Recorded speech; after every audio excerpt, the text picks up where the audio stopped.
지나칠 수 있는 정치권 뒷얘기를 정치부 현장 기자들이 짚어드립니다. 여용사 시간입니다. 정치부 이채림 기자 나왔습니다. 첫 번째 주제 보겠습니다. 다 합쳐서 17%. 무슨 뜻인가요? 네, 대통령 탄핵안 가결 이후 조기 대선 가능성과 함께 차기 주자들에 대한 관심도 높아지고 있죠.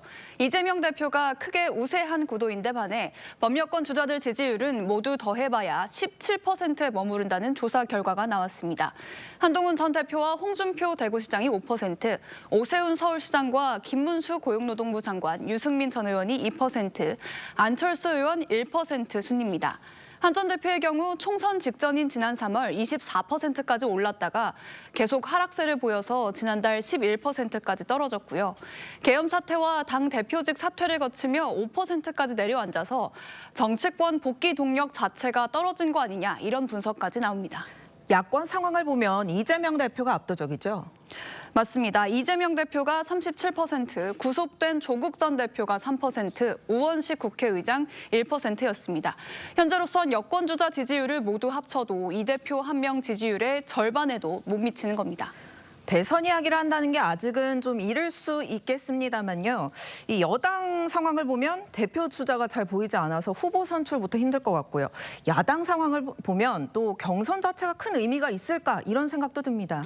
맞습니다. 여권 주자들의 동반 몰락 상황, 이 8년 전 박근혜 전 대통령 탄핵 때보다 더 심각하다는 관측도 나옵니다. 다만 야권도 이재명 대표 사법 리스크가 살아있기 때문에 마냥 여유로운 상황 아니죠.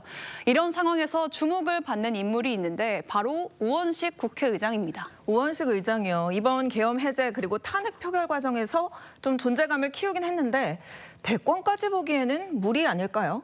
네, 지지율이 1%로 아직 미미하긴 합니다만 이 조사 자체가 후보군 이름을 불러주고 고르는 객관식이 아니라 응답자 스스로 답하는 인물을 집계하는 방식이기 때문에 일단 이름을 올렸다는 자체가 무시할 수 없다 이런 관측도 있습니다. 본인은 대권은 아직 생각해 본 적 없다 이런 입장입니다. 제 임기가 26년 5월 30일까지입니다. 대선 도전에 대해서는 아직 생각해 본 적이 없습니다.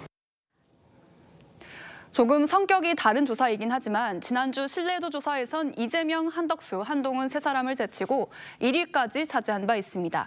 계엄 당시 국회에 담을 넘는 이 사진 큰 주목을 받았죠. 최근 경제와 종교계로까지 보폭을 넓혀가면서 이 대표 대안 카드로 거론되고 있습니다.